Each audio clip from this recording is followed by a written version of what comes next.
Younger voters are fed up and they want change. That is one of the takeaways from the new CNN polling just out this morning, and is also something that Harry Enton has been tracking all year, and he is here with us right now. Hey, I am here.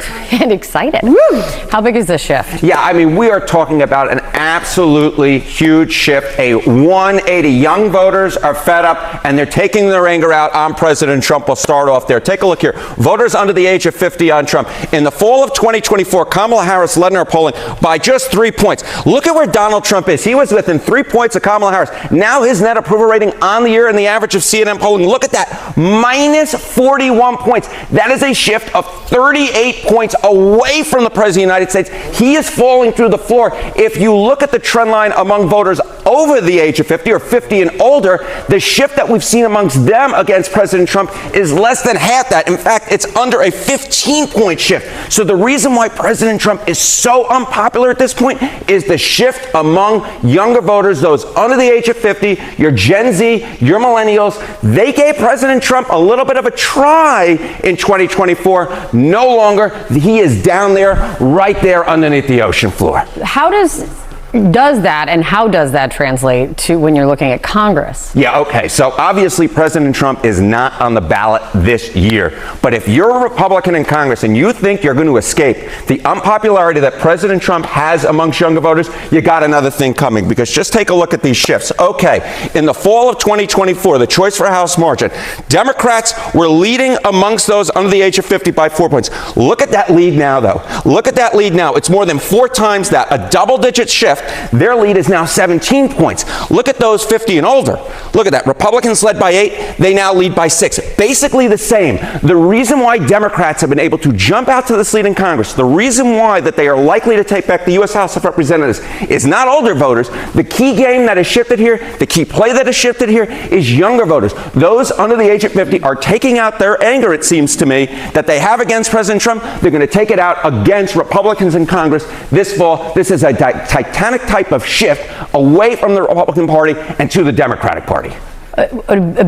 Generally believed predictor, of course, in how things will pan out is the enthusiasm gap, if you will. So the most motivated voters, the people most excited or most, excited to turn out in the midterms. How is this looking? Yeah, younger voters are as excited to turn out for this midterm as I am. Every single morning I appear with you as I bam off the screen, to quote Emeril Lagasse. And these are bam numbers. I mean, look at this. Voters under the age of 50, the choice for the House, among the extremely motivated. You know, you go back to the fall of 2024, Democrats only had a 2-point lead amongst them. Look at this lead now in the 2026 average. It's a 46-point advantage among the voters who are most likely to turn out, because midterm elections have lower turnout than presidential years. The extremely motivated is a very key. That's wild. This is a wild shift. Taking the words right out of my mouth. We're talking about a 44-point shift amongst those who are extremely motivated to turn out and vote.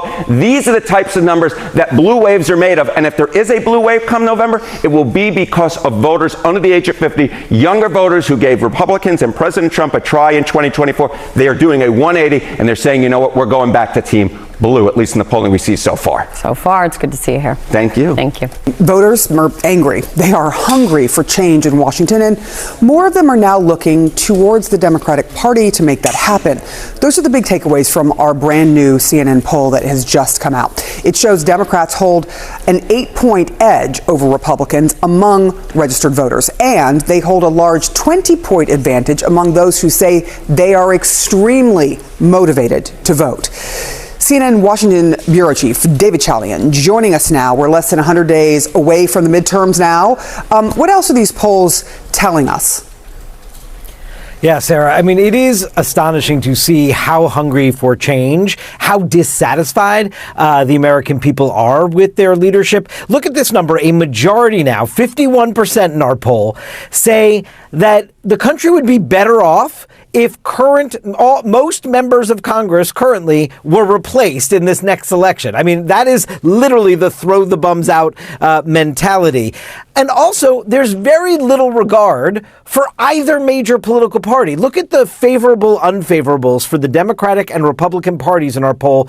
They're about equally unpopular with the American people. It's 31% favorable for the Republican Party, 30% favorable for the Democratic Party. You see there. So it's, as you noted, Democrats have the advantage because of the political environment right now on that generic congressional ballot that was just up. That 8-point advantage there you see. 47% of voters tell us they're going to vote for the Democrat for Congress this fall. 39% say they're going to vote for the Republican. Obviously, it's a race-by-race notion, but that gives us a sense that it is a democratically advantaged midterm season that we're heading into, no doubt. I would also just note, though, that is also due to independents, Sarah. If you look at the breakdown of the generic congressional ballot by party, you will see that independents are breaking by even a wider margin than the overall number, by 11 points, 40% to 29% for the Democrats.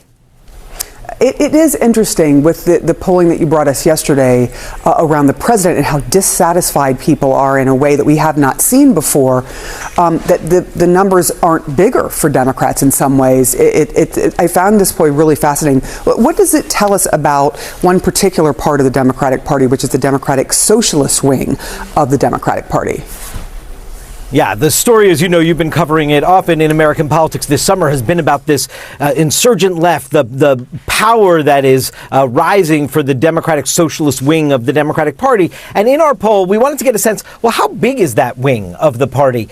We asked Democrats, do you identify as a Democratic Socialist? So about 34%, a third of Democratic or Democratic-leaning voters in our poll say yes, they identify as Democratic Socialists. But 2/3 of the Democrats say no, they don't identify that way. And if you look at our next finding here, you will see that age has a lot to do with this. So among young people under 45, ages 18 to 44, it's even a bigger number. 40% of young Democrats say they align with the Democratic Socialist Party. Whereas if you look at Democratic voters over the age of 45, that number drops to 28%. So this youthful energy inside the Democratic Party is part of what is giving the rise to this Democratic Socialist moment that we've been seeing in some of these primaries. All right, so when we look at this, Democrats have an advantage in this new polling, Tamara. This is by no means a done deal, right? There is still a whole lot of frustration. It is still July for a couple more days, so November's a long way off. And the majority there saying both parties are focused too little on the cost of living. There's a lot of work to do. I know you have some new reporting about this. I mean, what do Democrats need to do moving into November? Because this might make them feel good, but it's July. Yeah, I had exclusive access to a report on what Democrats need to do to speak to working class voters, which is a huge share of the electorate that Democrats have really struggled with. And the message is essentially talk about the economy, which, not surprising, this is a message that has been, goes back 40 years. It's the economy, stupid. But the Democrats need to talk about the economy in a way that just isn't just about prices, isn't about just abstract ideas of affordability, but also about wages, about any number of things, about, as Bernie Sanders did, the idea that people work really hard and they just can't get ahead. Yeah. But the Democratic Party doesn't always do a terrific job of this. They often end up talking about social issues that are wedge issues that are very important to the Democratic base, but less important to these swing voters and working class voters who are like, I can't think about the end of the world. I need to think about the end of the month.